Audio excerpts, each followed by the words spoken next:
மெய்யன்பர்கள் அனைவருக்கும் என் பணிவான வணக்கங்கள். இன்று மகா சிவராத்திரி நன்னாள். சிவபெருமானை பூஜிக்கக்கூடிய அற்புதமான நாள். நம்முடைய பாரத தேசம் முழுக்கவே சிவபெருமான் மேல் இருக்கும் பக்தி என்பது அளப்பரியது. இந்த சிவனே ஒரு வினோதமான மூர்த்தி.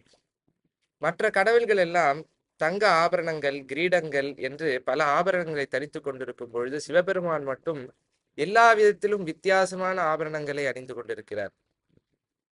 முருகர், விநாயகர் இவங்கெல்லாம் பார்த்தீங்கன்னா தலையில கிரீடம் இருக்கும். ஆனா சிவனுக்கு மட்டும் ஜடாபாரம், தன்னுடைய ஜடாமுடியையே கிரீடமாக தரித்துக் கொண்டிருக்கிறார்.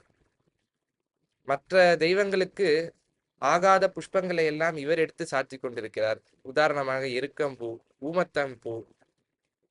அது மட்டும் இல்லாமல் இவருடைய ஆடையை பார்த்தீங்கன்னா யானையுடைய தோல், புலியுடைய தோல், கபால மாலைகளை அணிந்து கொண்டு, ஆமையின் ஓட்டை அணிந்து கொண்டு, இப்படி எல்லாம் வித்தியாசமாக இருக்கிறது இந்த பெருமானுக்கு. இந்த பெருமானை நாம் ஏன் வழிபட வேண்டும்? இவர் எதை குறிக்கிறார் என்று பார்த்தால், நிர்குணமான பற்றற்ற நிலையையே பரசிவத்தினுடைய உண்மையாக சொரூபம் என்று ஆகமங்கள் கூறுகின்றன. இந்த சிவபெருமானுக்கு ஒரு உணர்வும் கிடையாது. இது சொன்னால் அஹ், ஒரு மாதிரி ஆச்சரியமாக இருக்கிறது அல்லவா? உணர்வுகள் அற்ற நிலையே ஒரு உணர்வு தானே. அத்தகைய உணர்வில் இருக்கக்கூடிய ஆனந்த நிலையில் இருக்கக்கூடியவர் சிவன். இவருக்கு போக நுகர்வும் கிடையாது. போக நுகர்வு கிடையாது என்றால் நம்மை போன்று வாசனை, ருசி இவைகளை நுகர்கின்ற தன்மை சிவபெருமானுக்கு கிடையாது.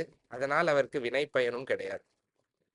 அப்பேற்பட்ட சிவபெருமானுக்கு நாம் எத்தனையோ விதமான பூஜைகளையும், நைவேத்தியங்களையும், புஷ்பங்களையும், வஸ்திரங்களையும் சமர்ப்பிக்கின்றோம்.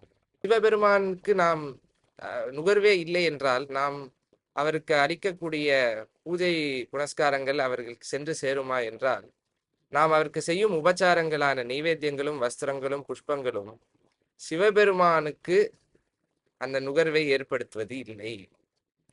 இது மிகவும் ஆச்சரியமான தகவலாக இருக்கலாம். நீங்க சிவாலயத்துல அதனால்தான் பாத்தீங்கன்னா சண்டிகேஸ்வர சுவாமி என்று ஒருவர் இருக்கிறார். அந்த சண்டிகேஸ்வரருக்கு நாம் செய்யும் பூஜைகளும், நைவேத்தியங்களும், வஸ்திரங்களும் சமர்ப்பிக்கப்படுகிறது.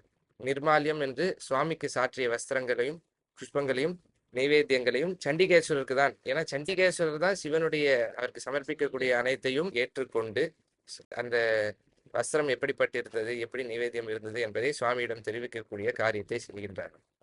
அப்பொழுது சிவபெருமான் உண்மையாக நம்மிடமிருந்து விரும்புவது என்ன என்றால், சேக்கிழார் பெரிய புராணத்தில் விரிவாக விரித்திருக்கிறார்.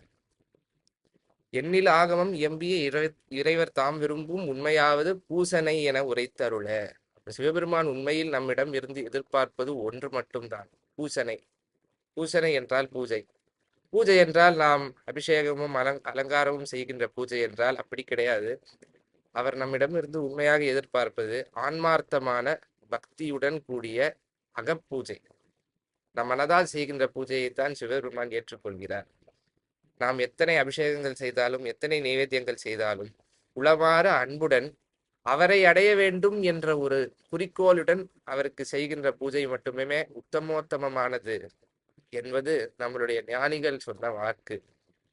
அப்படி வருகின்ற இந்த சிவராத்திரி காலத்திலே அனைவரும் எம்பெருமானை நினைந்து அவரை அடைய வேண்டும் என்ற குறிக்கோளுடன், அவரை அடைகின்ற குறிக்கோளுக்கு இந்த உலகத்தில் ஏற்படும் இன்ப துன்பங்கள் தடையாக இருக்கக்கூடாது என்பதை முக்கியமான பிரார்த்தனையாக அவர் திருவடிகளில் சமர்ப்பித்து, சிவராத்திரியை நல்லபடியாக இறைவன் திருவருளால் அனைவரும் இன்பம், போகம், ஞானம் அனைத்தையும் பெற வேண்டும் என்று பிரார்த்தித்து நிறைவு செய்து கொள்கிறேன். நன்றி, வணக்கம். திருச்சிற்றம்பலம்.